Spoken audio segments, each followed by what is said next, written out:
राष्ट्रीय शिक्षा नीति 2020 के अनुसार अनुभवात्मक अधिगम को सभी चरणों में अपनाया जाएगा। अनुभवात्मक अधिगम के संदर्भ में क्या सत्य नहीं है? छात्रों की अपेक्षा शिक्षक को शिक्षण अधिगम प्रक्रिया में अधिक सक्रिय बनाता है, ये गलत है। पिछले अनुभव को नए ज्ञान प्राप्त करने और सकारात्मक सीखने के हस्तांतरण से जोड़ने में मदद करता है, ये सही है। पूरी तरह से पारंपरिक किताबी ज्ञान को बढ़ावा देने पर आधारित है, किताबी ज्ञान को नहीं बढ़ाया जाता है पूरी तरह से, ये भी गलत हो गया। तो हमारा फर्स्ट और सेकेंड गलत हो गया। कुछ आंसर हो जाएगा नहीं, फर्स्ट और 3 गलत हो गया, आंसर हो जाएगा 2। राष्ट्रीय शिक्षा नीति, क्वेश्चन नंबर 2। राष्ट्रीय शिक्षा नीति 2020 जैसी शिक्षा की समकालीन नीतियाँ बच्चों में कौन से कौशल विकसित किए जाने का प्रस्ताव रखती है? आलोचनात्मक सोच, प्रतिस्पर्धी की भावना, निष्क्रिय ग्रहण या रटना। तो आलोचनात्मक सोच इसका सही आंसर होगा। यहाँ पे इसका लिखा भी हुआ है, एनईपी 2020 शिक्षा द्वारा बच्चों में आलोचनात्मक सोच को बढ़ावा देती है। आलोचनात्मक चिंतन से तात्पर्य है अपने स्वयं के मतों पर चिंतन करना एवं प्रश्न पूछना।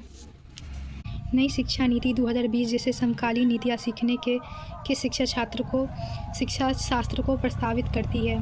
अनुभवात्मक शिक्षा शास्त्र को प्रस्तावित करती है। एनईपी 2020 अनुभवात्मक शिक्षा पर बल देती है, बच्चों को अनुभव द्वारा ज्ञान प्रदान करती है। समकालीन नीतियाँ सीखने की। राष्ट्रीय शिक्षा नीति 2020 के अनुसार एक शिक्षक को शिक्षण अधिगम प्रक्रिया के दौरान प्राइमरी स्कूल के बच्चों से संप्रेषण के लिए किस भाषा का प्रयोग करना चाहिए? तो केवल क्षेत्रीय भाषा का केवल वर्ड ही गलत होता, नेगेटिव वर्ड होता है। बच्चों की मातृभाषा का प्रयोग करना चाहिए, हमारा राइट आंसर है। और दिया गया है एनईपी 2020 की मातृभाषा के प्रयोग पर बल देती है, मातृभाषा द्वारा बच्चे समायोजित होना सीखते हैं। Question number 5। राष्ट्रीय शिक्षा नीति 2020 निम्न में से कौन सी शिक्षा शास्त्रीय रणनीतियों को बढ़ावा देती है? राष्ट्रीय शिक्षा नीति 2020 निम्न में से कौन सी शिक्षा शास्त्रीय रणनीतियों को बढ़ावा देती है? राष्ट्रीय शिक्षा नीति 2020 निम्न में से कौन सी शिक्षा शास्त्रीय रणनीतियों को बढ़ावा देती है? तो वेधन, पुनरावृत्ति और बार बार अभ्यास को रटकर याद करना तो गलत ही होता है। अन्वेषण आधारित अधिगम, चर्चा आधारित उपागम। तो इसका आंसर होगा हमारा अन्वेषण आधारित अधिगम और चर्चा आधारित उपागम, क्योंकि रटकर याद करना गलत होता है और वेधन, पुनरावृत्ति और बार बार अभ्यास पे भी बल नहीं देती है। क्या लिखा हुआ है आंसर? एनईपी 2020 पुनरावृत्तियों को और रटकर याद करने को समर्थन नहीं करती। पुनरावृत्ति और रटकर याद करने को समर्थन नहीं करती। अन्वेषण आधारित अधिनियम और सक्रिय भागीदारी द्वारा अधिनियम पर बल देती है। राष्ट्रीय शिक्षा नीति 2020 किस प्रकार के शिक्षा शास्त्रों का प्रस्ताव रखती है? राष्ट्रीय शिक्षा नीति 2020 किस प्रकार के शिक्षा शास्त्रों का प्रस्ताव रखती है? परीक्षा केंद्रित, अध्यापक केंद्रित, अधिगमकर्ता केंद्रित, बहिष्कार केंद्रित। आंसर हमारा है अधिगमकर्ता केंद्रित। राष्ट्रीय शिक्षा नीति 2020 अधिगमकर्ता केंद्रित प्रकार के शिक्षा शास्त्रों का प्रस्ताव रखती है। राष्ट्रीय शिक्षा नीति 2020 ने किस पर जोर दिया है? राष्ट्रीय शिक्षा नीति 2020 ने किस पर जोर दिया है? बहुविषयकता शिक्षा पर, कठोर पाठ्यक्रम पर, योगात्मक आकलन पर, परीक्षा केंद्रित शिक्षा शास्त्र पर। राष्ट्रीय शिक्षा नीति ने 2020 ने बहुविषयकता शिक्षा पर जोर दिया है। बहुविषयक शिक्षा छात्रों को गहन कौशल विकसित करने और व्यापक दृष्टिकोण के साथ समस्याओं को निपटने के लिए तैयार करती है और यह राष्ट्रीय शिक्षा नीति 2020 एक मुख्य कदमों में से एक है। राष्ट्रीय शिक्षा नीति 2020 के अनुसार 5वीं तक के सभी बच्चों को उनकी मातृभाषा में शिक्षा दी जानी चाहिए। बिल्कुल सही बात है, शिक्षा देनी चाहिए। कारण कह रहा है छोटे बच्चे अपनी मातृभाषा में सार्थक अवधारणाओं को अधिक तेज़ी से सीखते और समझते हैं। सही बात है, छोटे बच्चे अपनी मातृभाषा जो होती है उसको अच्छे से समझते हैं। तो हमारा ए भी सही हुआ, आर भी सही हुआ, अभिकथन भी सही, कारण भी सही हो गया। आंसर में भी यही बोल रहे हैं। इसको आगे बढ़ते हैं।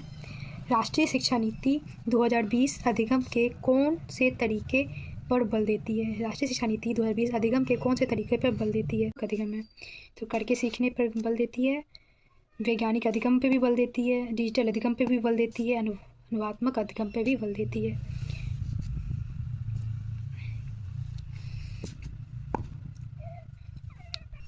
राष्ट्रीय शिक्षा नीति 2020 अनुभव द्वारा सीखने करके सीखना, वही बाई डूइंग तरीका, डिजिटल अधिगम, वैज्ञानिक अधिगम आदि तरीकों पर बल देती है।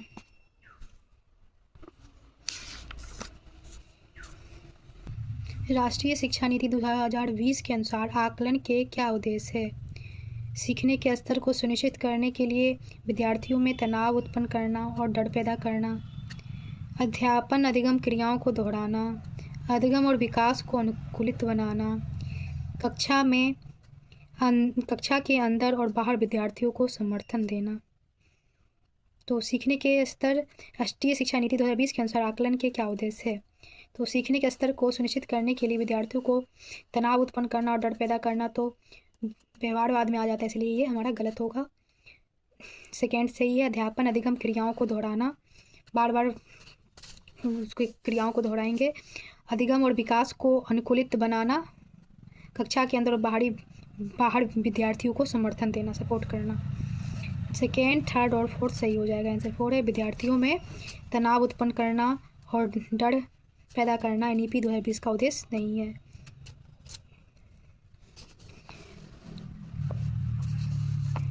राष्ट्रीय शिक्षा नीति 2020 में प्रस्तावित बदलाव है मानकीकरण से लचीलापन, रचनात्मक मूल्यांकन से योगात्मक मूल्यांकन, संरचनाओं की समझ से परीक्षा के लिए सीखना, बहुविषयकता से कठोरता।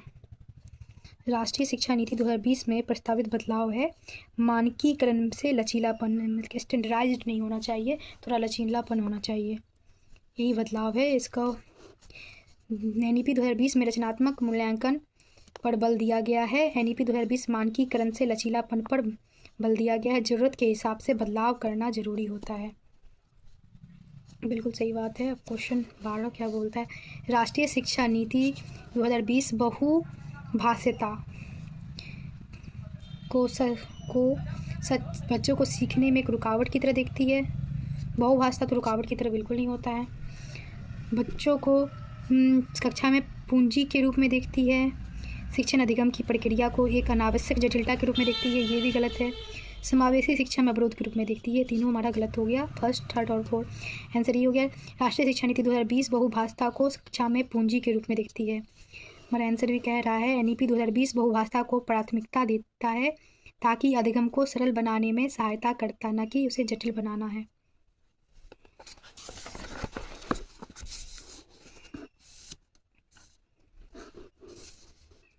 राष्ट्रीय शिक्षा नीति 2020 सामाजिक आर्थिक रूप से वंचित समुदायों से आने वाले विद्यार्थियों के अवधारण के लिए क्या प्रस्तावित करती है?